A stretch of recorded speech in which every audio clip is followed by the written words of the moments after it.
Sa kabila ng abala ang mga tao sa iba't ibang dahil ganyan Family Day, abala sila sa pagpunta sa mga mall, sa pagpunta sa panonood ng sine, sa pamamasyal. Subalit mayroong ilang mga magigiting at makabayang mamamayang Pilipino na andito sa panulukan ng EDSA People Power Monument upang manindigan para sa katotohanan, katarungan at katuwiran ng lahi at ng lipunang Pilipino. Palakpakan nyo yung mga sarili. Tumingin kayo sa puno ng mangga na yon. Nakikita nyo po ba? Yung mga bunga ng mangga, ganun lang yung bilang natin ngayon. Pero sa totoo lang, sa buong Pilipinas at sa mamamayang Pilipino sa buong mundo, yung mga dahon ng puno ng mangga, ganun tayong kadaming naniniwala na dapat matalsikin kababayan sa pwesto o impeach itong si Vice President Sara Duterte. 125 million pesos ginastos lamang sa loob ng 11 araw. Gano'ng katakaw o kagahaman itong pangalawang Pangulo ng ating bansa. Maghahunting na tayo ng vlogger. Kaya tayo nandito ngayon upang ipakita na tayo magsimula. Ito ang pinakauna makasaysayang pagkilos. Ngayong Enero 2025, ang grupo ng Bunyog, ng Magdalo, ng ilang mga makabayan black, ng mga loyalista, ng mga kakamping, ng mga dilawan ay nandito sa panulukang ito upang ipahayag ng ating mga damdamin na tayo ay ayaw na sa korap na Pangulong Pangulo. At talaga namang ayaw ko, hindi ko naman po kasi binoto. Ako po ay kakamping noong halalan nagdaan ng 2022. Tayo mga kasama sa Magdalo at sa Bunyog syempre.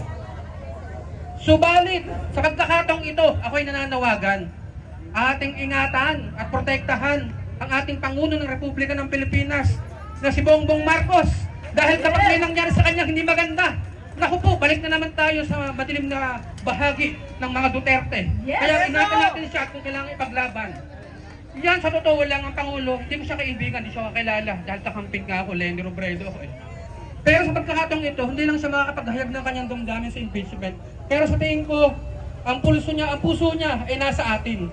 Nasa atin. Dahil hindi naman siya ganun ka garapal na kumalaban sa kanyang kapwa politiko. Kung tutuusin ngayon, mabait.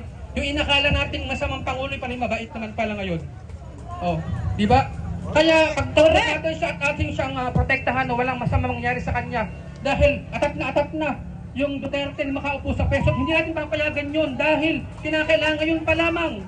Tayo ay manawagan, patuloy, supportahan natin ang mga pagkilos simula ngayong January 18, meron pang January 25 at January 31 dyan sa EDSA Shrine. Magsama-sama pa rin tayo. Patuloy tayong mag-organisa, kumilos sa ating mga komunidad at yayain natin sila na ipahayag ang kanilang mga damdamin, lubas sa mga lansangan at magdarating din ang panahon, magwawakas din ang paghahari nitong Sara Duterte sa ating bansa at itong mga Duterte sa ating bansang Pilipinas.